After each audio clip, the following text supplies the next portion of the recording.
أشهد أن لا إله إلا الله وحده لا شريك له وأشهد أن محمدا عبده ورسوله أما بعد فأعوذ بالله من الشيطان الرجيم بسم الله الرحمن الرحیم۔ سامعین و ناظرین کرام، السلام علیکم ورحمۃ اللہ وبرکاتہ۔ تاریخ احمدیت کے سلسلہ وار بیان پر قسط وار پروگرامز پیش کیے جا رہے ہیں۔ اس سلسلہ میں سیدنا حضرت مرزا غلام احمد قادیانی، امام مہدی و مسیح موعود علیہ السلام کے بچپن، لڑکا پن اور اوائل جوانی اور پھر جوانی کے حالات پر مختلف پروگرامز پیش کیے جا چکے ہیں۔ ان پروگرامز سے آپ علیہ السلام کی صداقت کو جاننے کی طرف رہنمائی ملتی ہے۔ گزشتہ پروگرام میں یہ بیان کیا گیا تھا کہ 1864 کا واقعہ ہے کہ سیدنا حضرت مرزا غلام احمد قادیانی علیہ السلام نے اپنے والد محترم کی اطاعت میں سیالکوٹ عدالت میں ملازمت کرنا اختیار کیا، اور جب اس ملازمت پر قریباً 4 سال کا عرصہ بیت گیا تو آپ علیہ السلام کے والد محترم نے آپ علیہ السلام کو سیالکوٹ عدالت کی ملازمت سے استعفیٰ دے کر واپس آ جانے کی ہدایت کی۔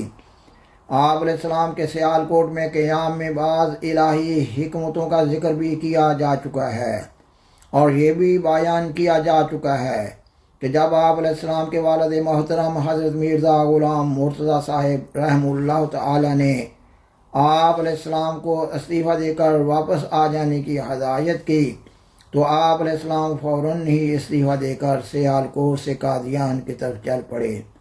اور یہ بھی بیان کیا جا چکا ہے کہ آپ علیہ السلام کے والد محترم نے جب آپ علیہ السلام کو استعفیٰ دے کر واپس چلے آنے کا پیغام بھجوایا تو آپ علیہ السلام کی والدہ محترمہ سخت بیمار تھیں۔ آپ علیہ السلام قادیان کے لیے سفر میں ہی تھے کہ ایک اور آدمی بھی آپ علیہ السلام کو لینے کے لیے امرتسر پہنچ گیا۔ آپ علیہ السلام کو اس آدمی کی زبانی معلوم ہوا کہ آپ علیہ السلام کی والدہ محترمہ کا انتقال ہو چکا ہے۔ انا للہ و انا الیہ راجعون۔ اس پروگرام کے ذریعہ اس مضمون کو آگے بڑھایا جا رہا ہے، مگر خاکسار اس مضمون کو آگے بڑھانے سے قبل آپ علیہ السلام کے عدالت کی ملازمت اختیار کرنے پر احمدیت مخالف علماء کے ایک اعتراض کا جواب دینا ضروری خیال کرتا ہے۔ احمدیت مخالف علماء بڑی حقارت سے طنزاً یہ اعتراض کر رہے ہوتے ہیں کہ آپ علیہ السلام عدالت میں چھوٹی سی نوکری کرتے رہے ہیں، جبکہ آپ علیہ السلام اپنی کئی کتب میں بیان کر چکے ہیں کہ آپ علیہ السلام کے والد محترم رئیس قادیان تھے۔ وہ آپ علیہ السلام کو خصوصی عبادت الہی، دعاؤں، قرآن مجید پر گہرے غور و فکر کے ماحول اور گوشہ خلوت نشینی سے باہر نکالنا چاہتے تھے۔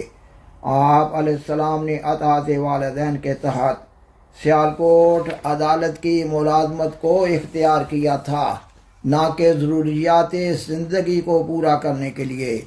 کسی انسان کا جائز ملازمت اختیار کرنا یا اپنی پاک روزی کے لیے محنت مزدوری کرنے میں کوئی حرج بھی نہ ہے۔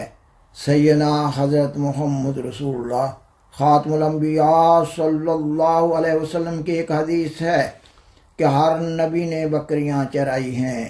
سامعین و ناظرین کرام، اس پروگرام میں آپ علیہ السلام کے سیالکوٹ سے قادیان واپس آنے کے بعد کے معمولات کو بیان کرنا مقصود ہے۔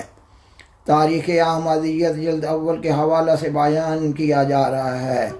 سیالکوٹ سے واپسی کے بعد آپ علیہ السلام نے اپنے دینی معمولات کو جاری رکھا۔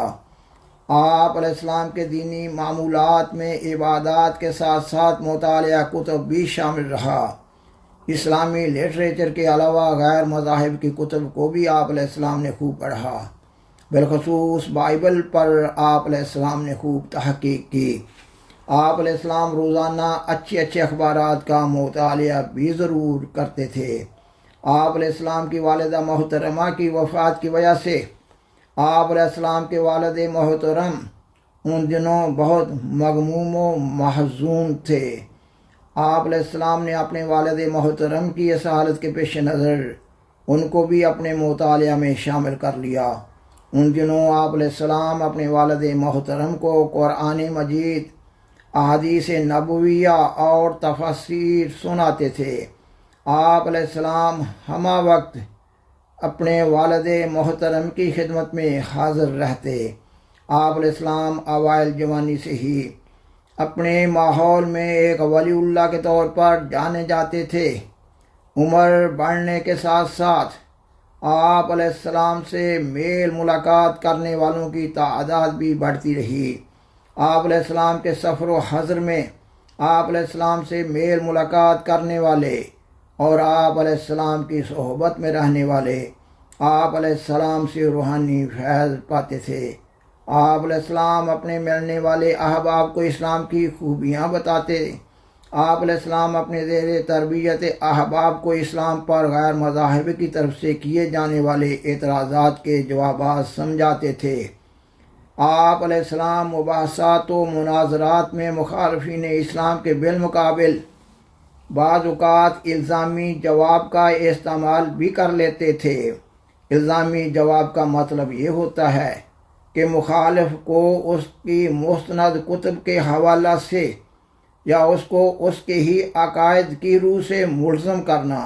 یہ ضروری نہیں ہوتا کہ الزامی جواب دینے والا بھی مخالف کے اس نظریہ کا قائل ہو۔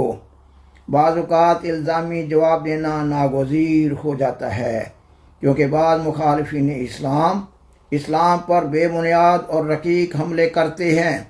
ایسے مخالفین اسلام کے کسی صحیح عقیدہ و تعلیم سے، اپنی غلطی سے یا شرارت سے اپنی مرضی کا مفہوم اخذ کر کے انہیں اس خود ساختہ مفہوم کو اسلام کی طرف منسوب کرتے ہیں، اور پھر وہ اپنے اس مذمومہ مفہوم کے تحت اسلام پر اعتراض کر کے اسلام کی کمزوری ثابت کرنا چاہتے ہیں، اور پھر وہ لوگ کسی داعی اسلام کی طرف سے کسی بھی مدلل دفاعی جواب کو نہیں مانتے، حالانکہ ہر اہل مذہب اپنے مذہب کے عقائد و تعلیمات کی تشریح کرنے کا کسی دوسرے مذہب والے سے زیادہ حقدار ہوتا ہے۔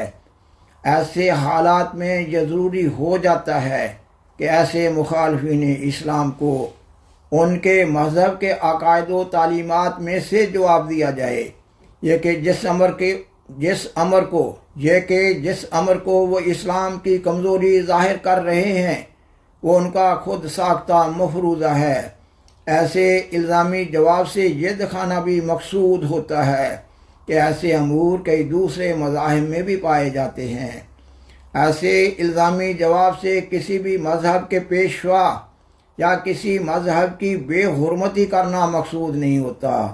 الزامی جواب کے ذریعہ صرف مثال لا کر مخاطب و مخالف کو سمجھانا مقصود ہوتا ہے۔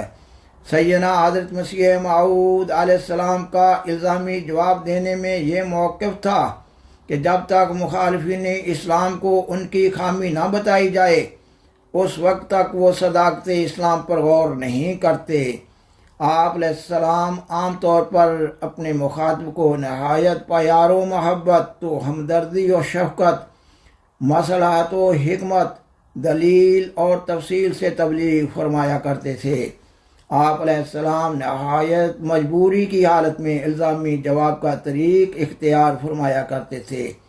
اس دور میں آپ علیہ السلام کی ایک عادت مبارکہ یہ بھی تھی کہ اگر کوئی مسلمان بالخصوص کوئی مولوی یا کوئی عالم دین مرتد ہو جاتا تو آپ علیہ السلام خود بھی اور اپنے احباب کے ذریعہ بھی انتہائی جد و جہد کرتے کہ اسلام سے مرتد ہونے والے کو توبہ کی توفیق ملے۔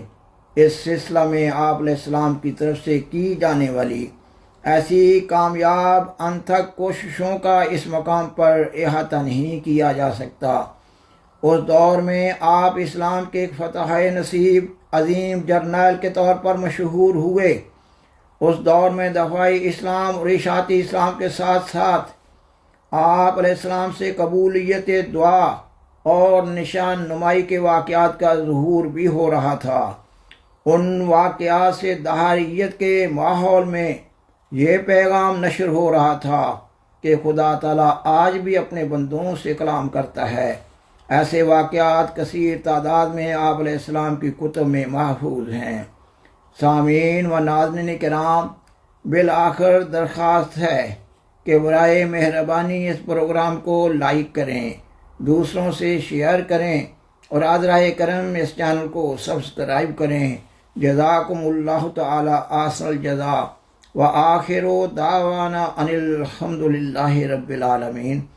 والسلام علیکم ورحمۃ اللہ وبرکاتہ۔